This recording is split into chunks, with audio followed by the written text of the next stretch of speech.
Hi there, this ShowMe is going to explain informal perspective and dealing with sighting and angling.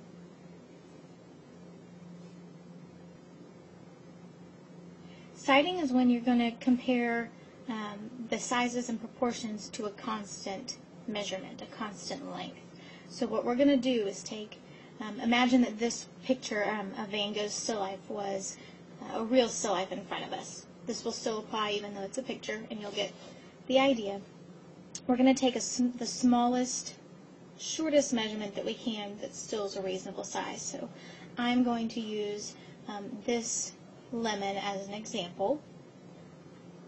So what you want to do is hold out your pencil in front of you and then use your pencil to measure the width of that lemon. So you're literally going to take your pencil and line it up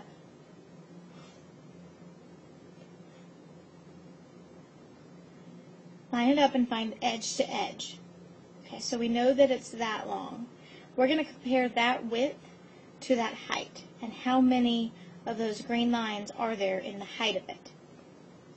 So I found this image. You're going to hold the pencil up in the air like the image on the right, and you're going to put the tip of the pencil at the top of your object and then move your thumb up to the bottom of the object. So now we have this length.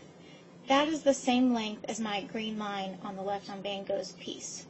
Okay, so we're measuring that, and that is going to become our constant.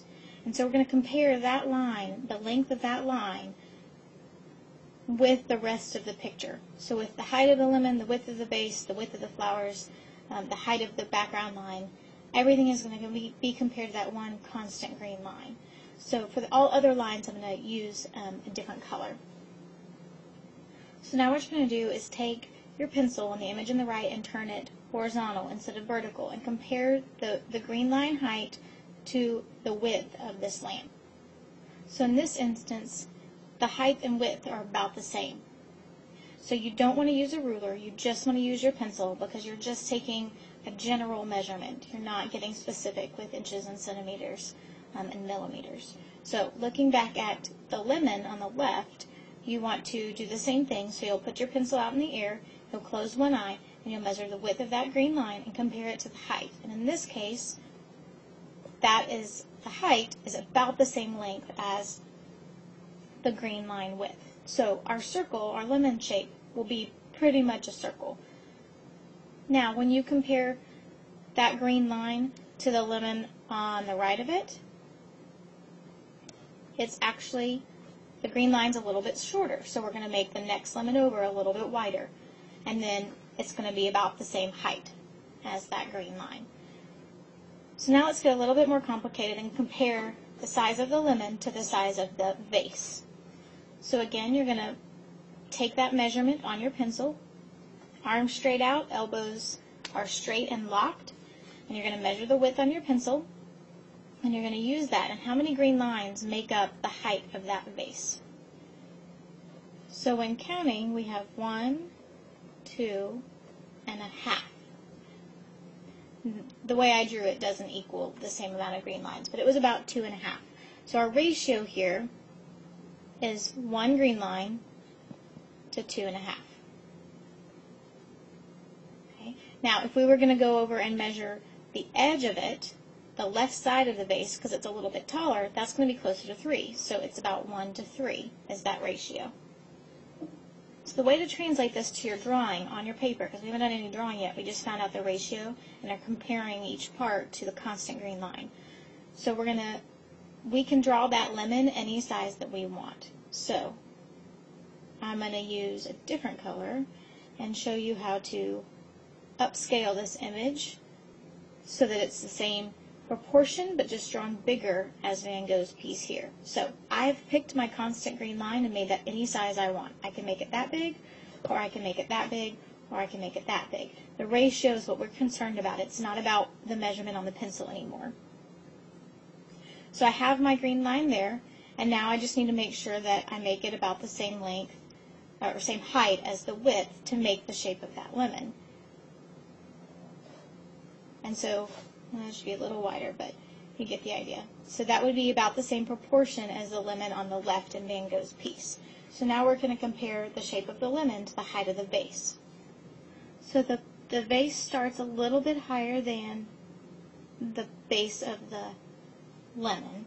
So we're going to take that same green line and we're going to do a ratio of 1 to 2.5. So there's my 1, there's my 2, and there's my half. So the middle, this part here,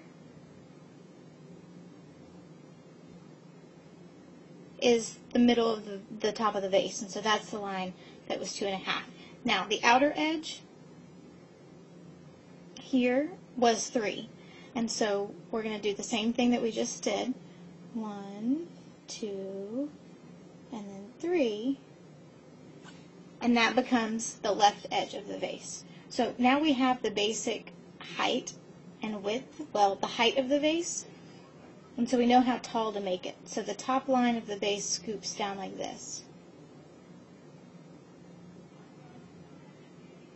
Now just remember that it's a bigger image than the one that Van Gogh drew. I'm not trying to make it the exact same size. I'm scaling it up a bit more so that I can show you how this applies to making something bigger or smaller than what you need, or than what you see. So now we need to find the width of the vase. So we're taking that, we're going to go back to that same green line, and we're going to actually measure how many green lines wide is this vase, all the way to the handle. So from here to here, it's about 2 1/4. Okay, 1 to 2 1/4, or maybe even an 1/8. 1 and a little bit. 2 and a little bit. And so, and then we're going to do it at the top again. So from here to here, it's about 1 to 2.5. So I just drew the red line for the bottom 1 and 2 1/4. It's right here. Okay, does not go past the right side of that lemon. The vase doesn't. And then the top line, the green line, is going to be 2.5. So there's the width of the green line. The red line might be a little bit long, but it's a little bit more difficult to do on here than it would be on regular paper. So now we have the proportions of the vase itself, and we can actually go in and draw the shape of the vase. And you can do this as many times as you need to get the right shape down.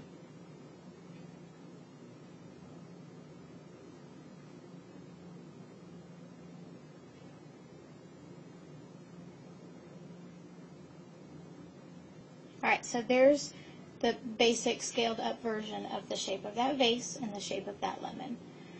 So now I want to do the same thing with the flowers, just to figure out how tall the flowers go and how wide the flowers go.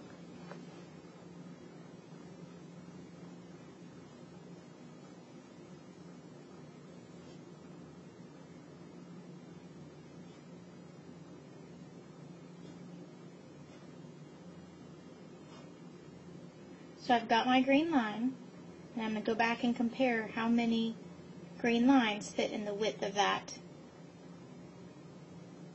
within the width of that, those flowers. So there's 2, 3, 4, 5, 6, and maybe a little bit.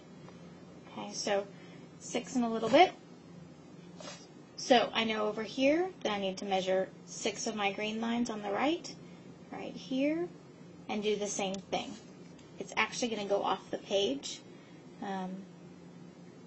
so I'll just do the best I can. I'll kind of do 1, 2, 3, 4, 5, 6, and a little bit would be more on the left of this image. So the flowers would come out to about here, and then go off the page on the right. And then you can do the same thing with the height. Figure out how many green lines tall they are. 1, you can't see that. 1, 2, 3, 4, 5. About 5 tall. So we're going to do the same thing over here. 1, it's a little bit bigger. 1, 2, 3, and then it's going to go off the top of the page. So we have a generic understanding that the flowers are going to be about like this and go off the page, and then come down here and go off the page. so we have an idea of how big those flowers should be. I hope this makes sense to you, and I hope that if you have any questions, you'll just let me know. And it's already long enough, so I'm going to do angling on another Show Me. So thank you for watching.